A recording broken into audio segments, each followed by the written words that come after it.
I lost $200, but he lost his entire career. 4 years of 60-hour weeks, missed birthdays, and just one more thing before you go requests. 4 years of building his empire while mine crumbled. Then, one Monday morning, I opened my paycheck and saw it, $200 gone. No warning, no explanation, no humanity. It wasn't about the money, it was about the message. You don't matter. You're replaceable. You're nothing. He was wrong. Dead wrong. What happened next cost him everything: his reputation, his power, his future. And the beautiful irony? He handed me the weapon himself. My name is Jessica Rowe, and I'm about to tell you how I brought down the most powerful man in my company with nothing but patience, precision, and a paper trail he never saw coming. I was 34, living in Fargo Heights, one of those mid-sized Colorado towns that tech companies love to colonize with their innovative workspaces and kombucha on tap. For 4 years, I'd been a mid-level financial analyst at Blue Trail Systems, a SaaS company that sold project management solutions to small businesses. We weren't Silicon Valley, but we pretended to be. Open floor plans, ping-pong tables, mandatory, fun Fridays. All the startup theater without the actual startup equity. The office sat in a converted warehouse on the edge of town, its exposed brick walls and Edison bulbs screaming, "We're different," while the actual work culture whispered, "We're exactly the same." Every morning, I'd badge in at 7:30 a.m., grab my obligatory artisan coffee from the kitchen, and settle into my standing desk. Because sitting was the new smoking, according to our wellness coordinator.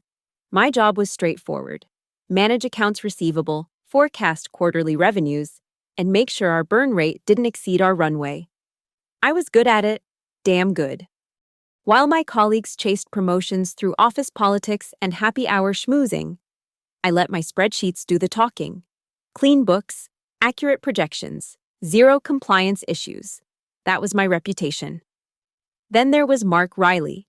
Mark was our CFO, though his business card might as well have read, Lord of all he surveyed. Early 40s, salt and pepper beard, perfectly trimmed. Always in those fitted shirts that cost more than my car payment.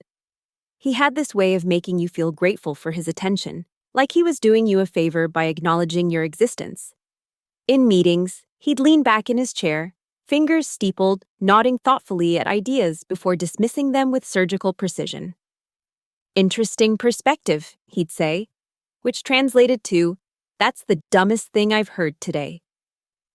Mark had been with Blue Trail since Series B funding, riding the wave as we grew from 20 employees to over 200. He controlled the purse strings, which meant he controlled everything: hiring, firing, budgets, bonuses.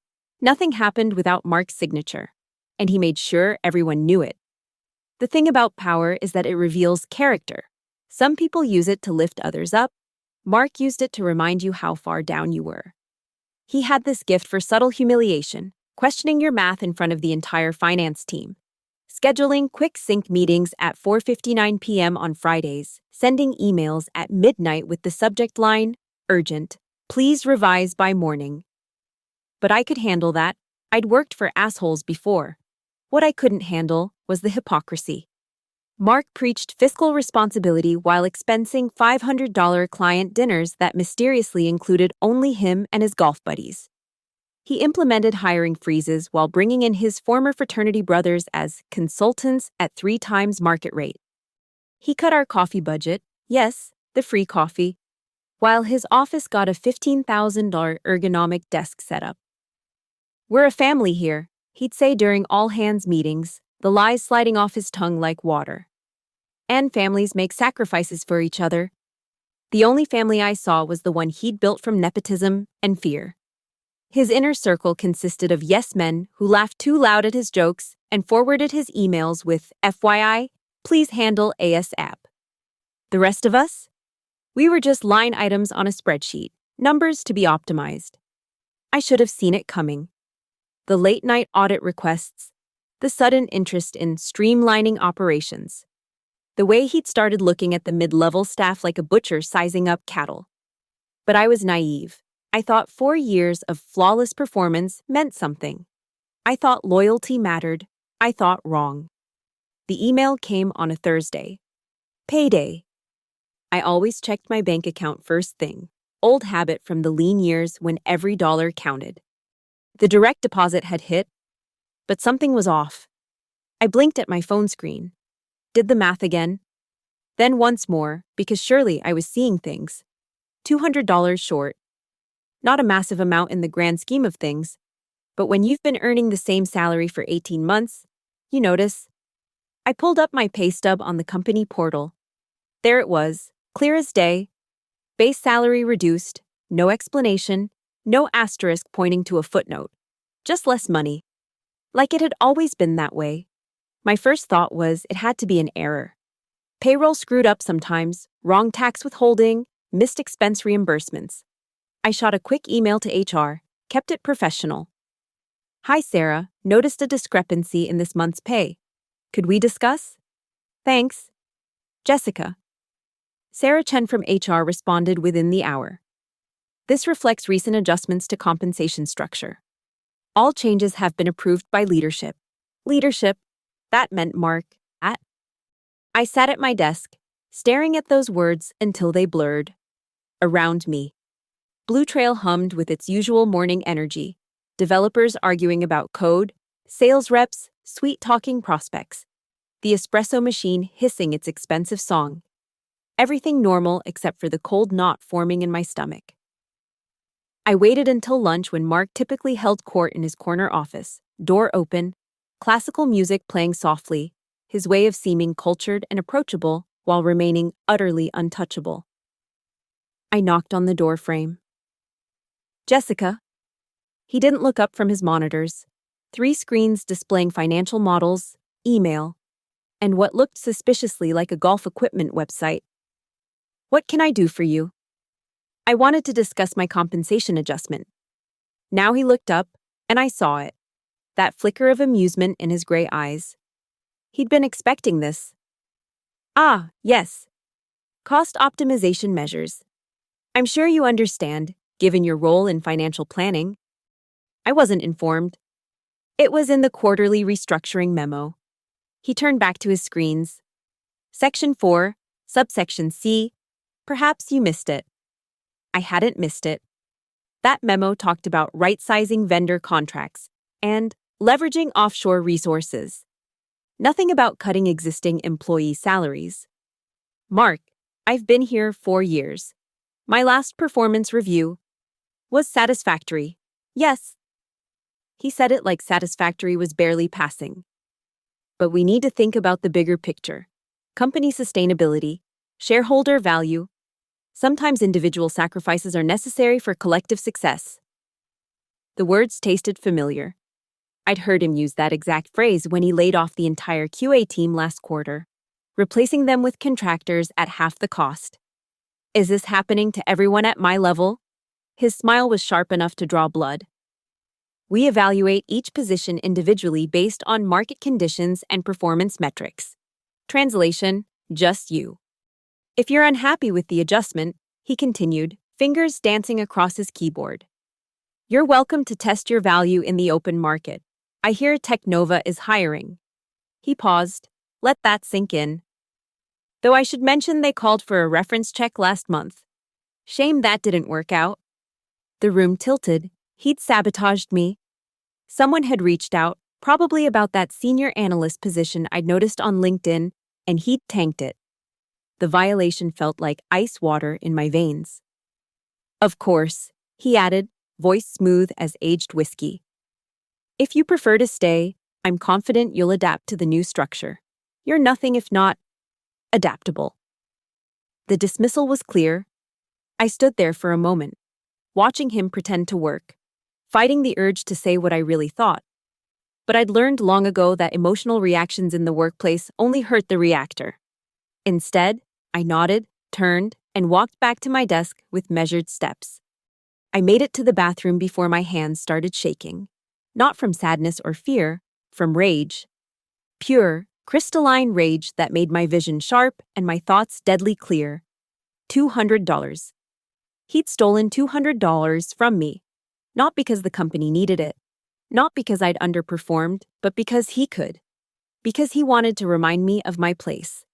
Because he knew I had a mortgage, a car payment, a life built on the assumption that my income was stable. But here's what Mark didn't know about me. I grew up in a trailer park outside Denver, raised by a single mom who cleaned office buildings at night. I'd clawed my way through community college, then state school, then into the corporate world through sheer determination and the ability to make numbers sing. I'd been disrespected by better men than Mark Riley, and I'd outlasted every single one of them. Standing in that fluorescent-lit bathroom, staring at my reflection, professional blazer, tired eyes, jaw set like stone, I made a decision. Mark thought he'd won. He thought $200 was the price of my dignity, my silence, my compliance. He had no idea what that $200 was about to cost him. That night, I couldn't sleep. I lay in bed running numbers, not the financial kind, but the human cost of Mark's reign. How many others had there been? How many small cruelties, silent departures, careers derailed with a whispered word? I started paying attention, really paying attention. Coffee breaks became intelligence-gathering sessions. I'd nurse my mug near the printer, catching fragments of conversation. Did you hear about Kevin? Third person this month. Mark said the position was redundant, but they just posted it externally. The pattern emerged like a photograph in developer fluid, slow at first, then suddenly sharp and undeniable. There was Priya from product development, brilliant MIT grad who'd questioned Mark's budget allocations in a board meeting. Her project funding dried up within a week. She left for Microsoft, but not before I overheard her exit interview. Hostile work environment, carefully sanitized to seeking new challenges. Marcus in IT, who'd refused to install monitoring software on employee computers without proper authorization, his department budget slashed by 40%. When he pushed back, Mark found performance issues that somehow never appeared in any previous review. Elena from sales, top performer 3 quarters running. Until she reported that Mark's golf buddy was padding expense reports. Suddenly her territory was restructured, her commissions recalculated. She fought it for months before giving up, another casualty dressed up as attrition. The more I dug, the darker it got. Mark wasn't just a bad boss. He was running a protection racket in corporate clothing. Stay quiet, stay compliant, or stay unemployed. But every tyrant makes mistakes, and Mark's was his arrogance. He thought fear made him untouchable. He thought HR was his shield, the board his rubber stamp, his paper trail clean enough to withstand scrutiny. He thought wrong. It started with the expenses. Late nights at my desk, I'd pull reports, cross-reference receipts. Financial analysis was my job. After all, no one questioned why I was diving deep into expense categories, vendor payments, consulting contracts. I was just being thorough. The first red flag, $200 at Morton's Steakhouse, filed under client entertainment for a date when our biggest client was in Tokyo. The second, recurring monthly charges to Imzar Consulting LLC, a company registered to Mark's home address. The third, IT equipment purchases that never appeared in our inventory system. But expenses were just the appetizer. The main course was hiding in our contract labor costs. Mark had hired his former colleague Brad Livingston as a digital transformation consultant at $400 an hour. Brad's deliverables: a few PowerPoints copy-pasted from McKinsey templates and a standing tea time with Mark every Wednesday. Then there was Strategic Advisory Services, a firm owned by Mark's brother-in-law, billing us $50,000 monthly for insights anyone could Google. I documented everything: screenshots, PDFs, email chains where Mark approved payments without proper oversight. I learned to use our system's audit logs, pulling reports at odd hours when no one would notice. Every suspicious transaction got its own folder in an encrypted drive I kept hidden like a digital weapon. 3 weeks into my investigation, I found the jackpot. Buried in our partnership agreements was a contract with Zenith Technologies. a preferred vendor for software licenses. Except Zenith's prices were 40% above market rate, and they kicked back the difference to a consulting firm where Mark was a silent partner. We were overpaying by nearly $20,000 every month, and Mark was pocketing a third of it. That wasn't just unethical, it was illegal. I sat back in my chair, heart hammering. This wasn't about $200 anymore. This was about securities fraud, embezzlement, conspiracy. The kind of charges that didn't end with a resignation and a severance package. They ended with handcuffs. But I needed more than suspicious transactions. I needed testimony, corroboration.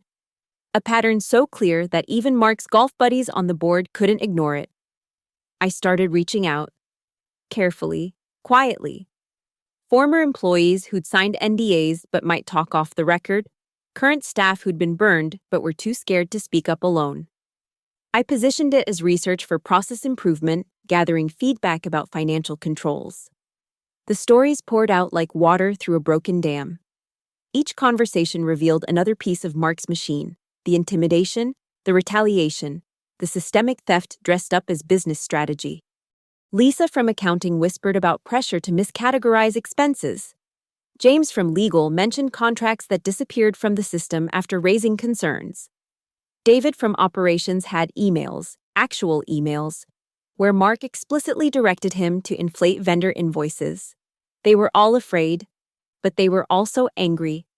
And anger, properly channeled, is the most powerful fuel in the world. I gave them hope. Not promises, I wasn't naive enough for that. But possibility. What if we weren't alone? What if there was a way to fight back that didn't require martyrdom? What if Mark's own greed had finally given us the weapons to destroy him? One by one, they agreed to help. Documents appeared in anonymous folders. Whistleblower complaints were drafted but not yet filed. A network formed, invisible but strong, united by shared injustice and the growing certainty that Mark Riley's days were numbered. He'd stolen $200 from me. But in doing so, he'd revealed the millions he'd stolen from everyone else. And that was going to be his downfall. The plan took shape slowly, methodically, like building a case for the prosecution. Which, in a way, was exactly what I was doing. First, I needed to organize the evidence. Working late became my cover story. Though the real work happened on my personal laptop, connected through a VPN, every document backed up in triplicate across encrypted cloud services. I created timelines, flowcharts showing the movement of money, spreadsheets calculating the total theft. By month 2. I had a prosecutorial brief that would make the FBI jealous. But evidence without amplification is just paper. I needed someone who could turn corporate malfeasance into public scandal. That's when I remembered Maya Bledsoe. Maya was a financial journalist who'd made her name exposing corruption at Denver Federal Bank. Her investigative series had won a Polk Award and sent 2 executives to federal prison. More importantly, she had a reputation for protecting sources and a particular hatred for corporate thieves who dressed their crimes in consultant speak.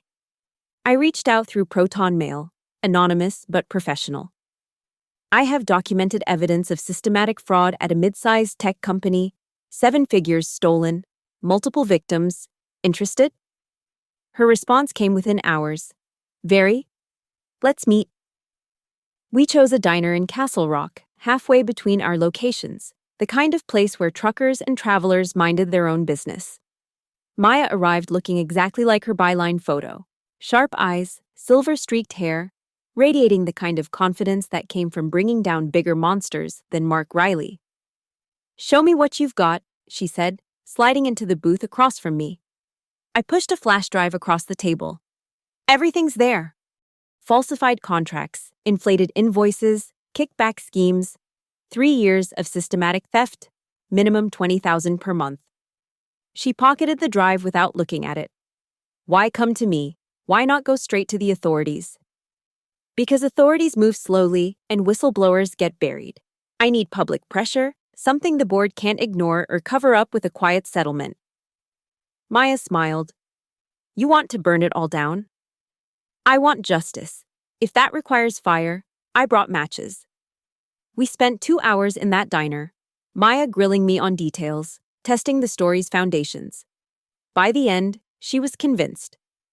But she wanted more: on-record sources, documentation of the human impact. Proof that this wasn't just accounting games, but real harm to real people. I gave her names. The employees who'd agreed to talk. Their stories of retaliation and manipulation. Lisa would go on record about the accounting pressure. David had agreed to share his emails. 3 others would speak anonymously but provide corroborating documents.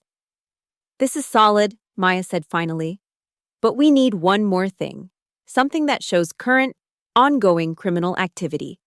Historical fraud is good, but catching them in the act is better. She was right. I needed fresh evidence, something happening now that would make the story immediate and undeniable. That's when I remembered the Meridian contract. Blue Trail was about to sign a multi-million-dollar deal with Meridian Health Systems. I'd seen the drafts. Mark was steering the software procurement through his network of preferred vendors, adding his usual markup. If I could document the kickback arrangement in real time, show the crime as it happened. Give me 2 weeks, I told Maya. I'll get you something current. The next 14 days were the most nerve-wracking of my life. I volunteered to assist with the Meridian deal, claiming I wanted to expand my experience. Mark, probably seeing an opportunity to pile more work on me without additional pay, agreed immediately. I had access to everything: vendor negotiations, pricing sheets, communication with Zenith Technologies. And there it was, hidden in an email thread Mark thought was private. Confirmation that Zenith would inflate their quote by 35% with the excess flowing to consulting fees paid to Imzar Advisory, Mark's shell company. But I needed more than emails. I needed proof of the money moving. That's where my alliance paid off. James from legal, still angry about being forced to sign off on dubious contracts, gave me access to wire transfer authorizations. Lisa in accounting showed me how to track intercompany transfers without leaving audit trails. Piece by piece, I built a real-time map of Mark's theft. The smoking gun came from an unexpected source. Brad Livingston, Mark's consultant buddy, had gotten sloppy, or drunk, or both. He'd sent an email from his personal account to Mark's personal account. Subject line: this month's cut. The body contained bank routing numbers and a single line. Same split as always. David in IT, who had very good reasons to hate Mark, happened to accidentally include me on the email retention report that showed this message before it was deleted from the server. I had them. Current crime, documented in real time, with a clear money trail from Blue Trail to Zenith to Mark's pocket. But even as I assembled this evidence bomb, I knew I needed one more piece: government involvement. The IRS didn't play games with tax evasion, and Mark's unreported kickbacks were exactly the kind of thing that turned civil lawsuits into criminal prosecutions. I spent my weekend preparing IRS Form 3949A, information referral for tax fraud. Every line filled out with prosecutorial precision. Every supporting document organized and indexed. The potential tax evasion topped $400,000, well above the threshold for criminal investigation. By Sunday night, I had everything ready. Evidence organized into 3 packages: one for Maya, one for the IRS, and one for the FBI's white-collar crime division. Each told the same story from different angles: journalism, tax fraud, wire fraud, ensuring that even if one avenue failed, the others would carry the truth forward. Monday morning, I sat at my desk, looking normal, feeling like I was carrying a nuclear weapon in my laptop bag. Mark walked past, gave me his usual dismissive nod, completely unaware that his empire was already crumbling. He'd taken $200 from me. I was about to take everything from him. Tuesday morning, I pulled the trigger. The IRS submission went first, uploaded through their secure portal at 6 a.m. The FBI package followed, sent via certified mail to ensure a paper trail. By 8 a.m., Maya had her complete package, and I knew she'd already begun reaching out to Mark's victims for interviews. Then I went to work, like nothing had happened. The beauty of a well-planned strike is the delay between impact and detonation. Mark strutted around the office that Tuesday, Wednesday, even Thursday, blissfully unaware that multiple federal agencies were already dissecting his financial anatomy. I kept my head down, processed invoices, attended meetings, and waited. Maya's article dropped Friday at noon. Tech CFO's million-dollar fraud scheme exposed. How Blue Trail Systems executive Mark Riley allegedly stole from investors, employees. The headline hit the Colorado Business Journal website like a meteor. Within minutes, it was trending on LinkedIn.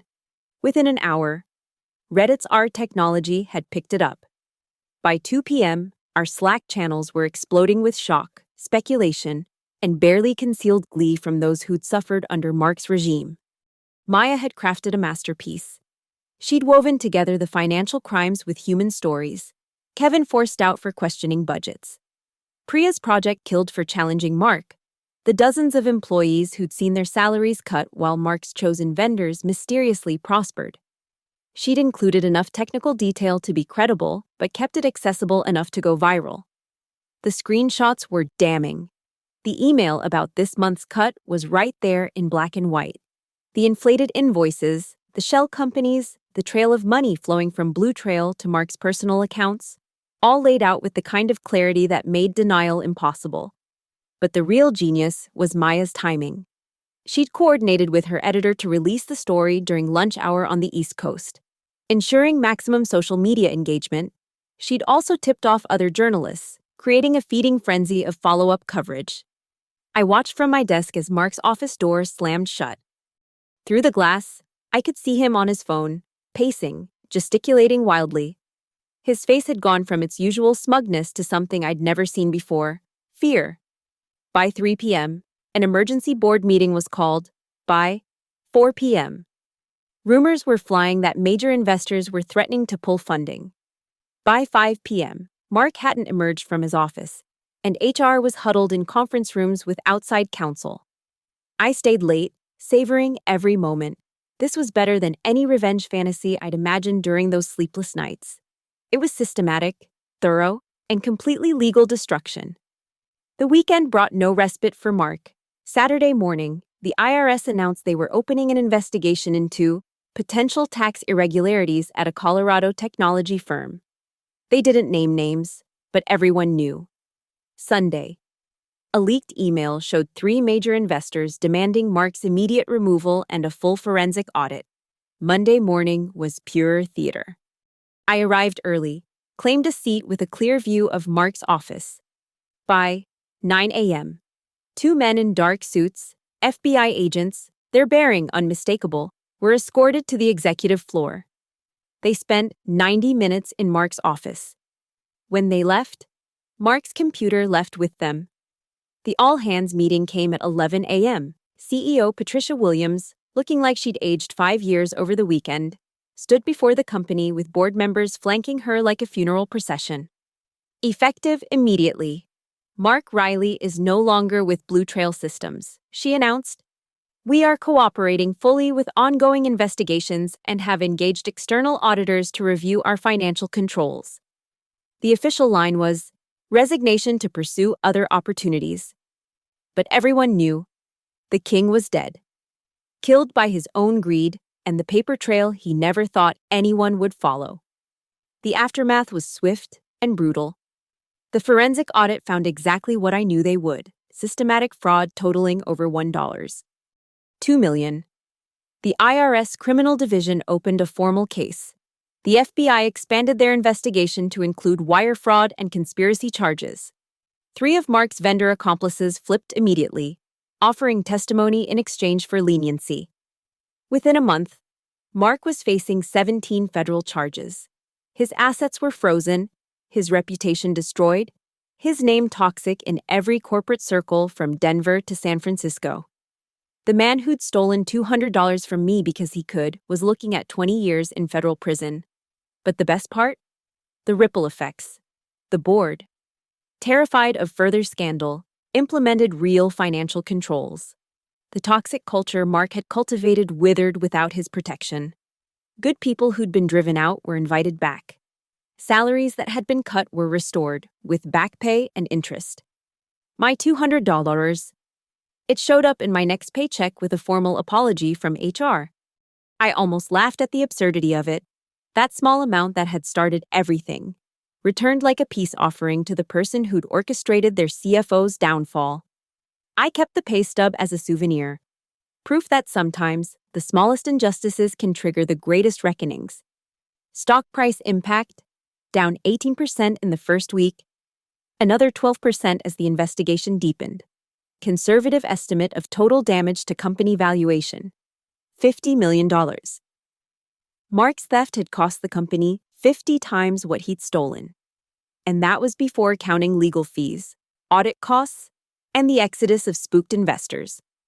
All because he'd thought $200 was worth more than my dignity. He thought wrong. The calls started coming within days of Mark's departure. Technova, the company Mark had sabotaged me with, reached out first.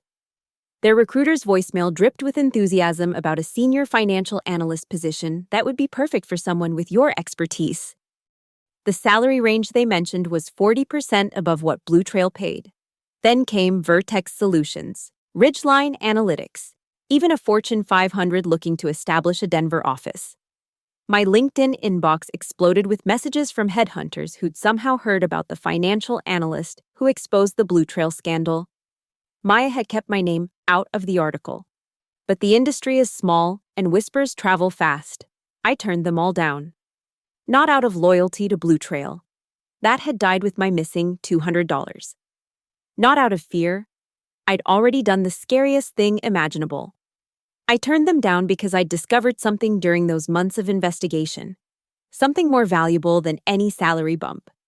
I was done letting other people determine my worth.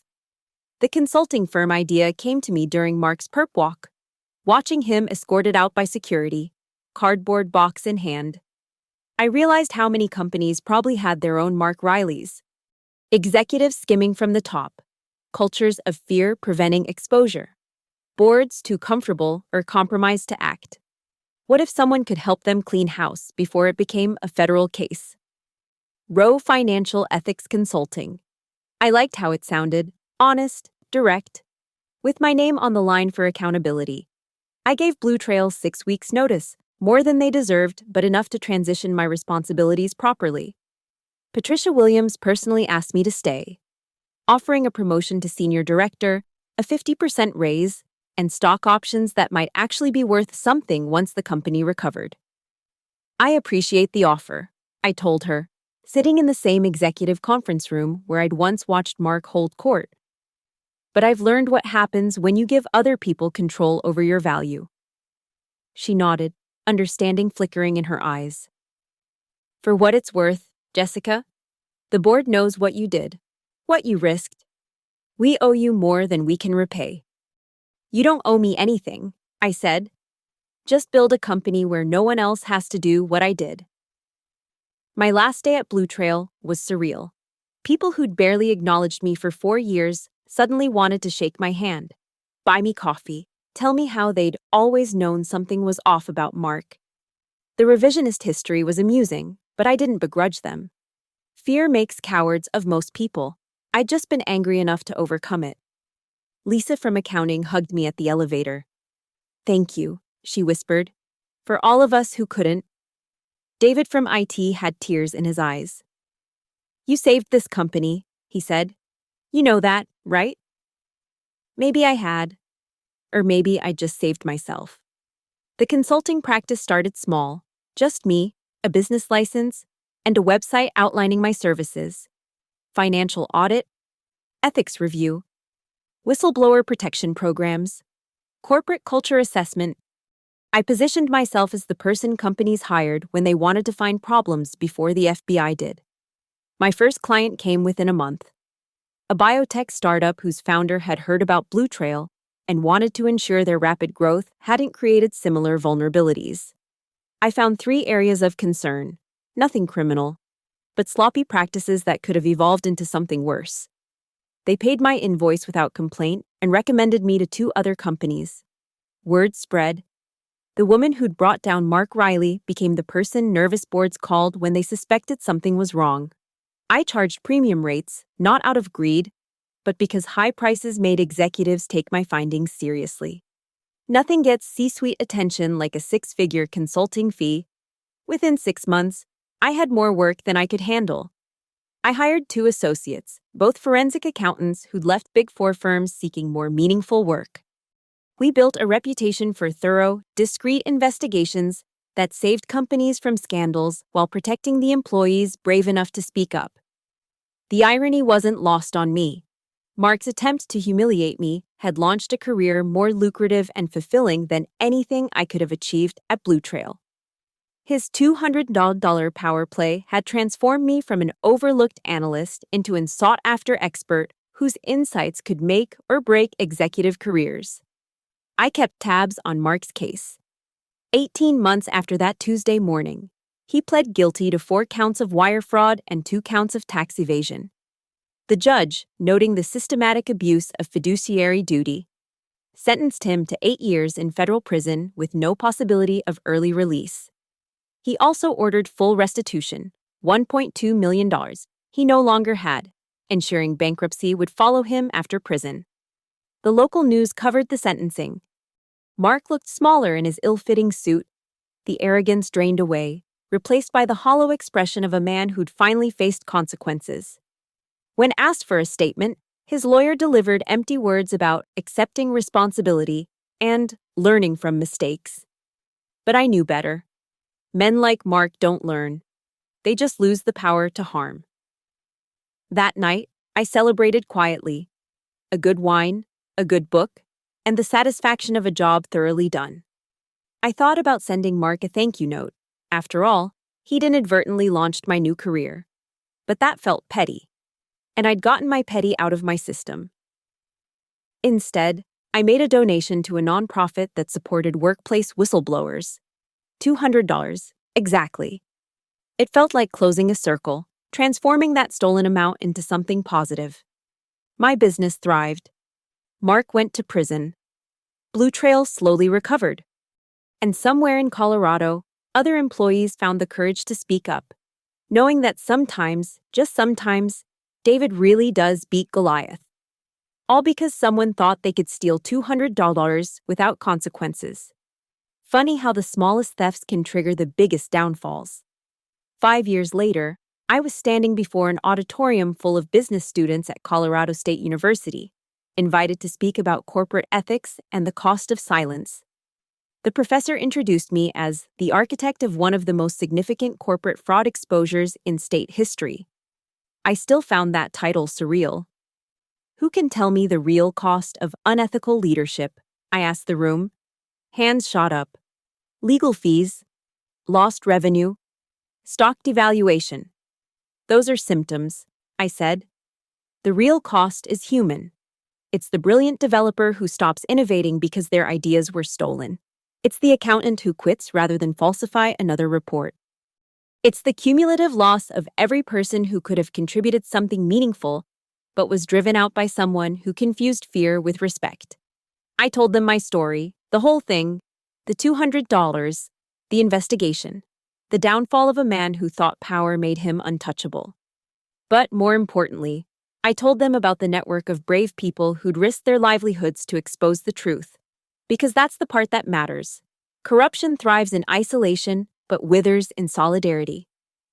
The lesson isn't that I brought down Mark Riley, I concluded.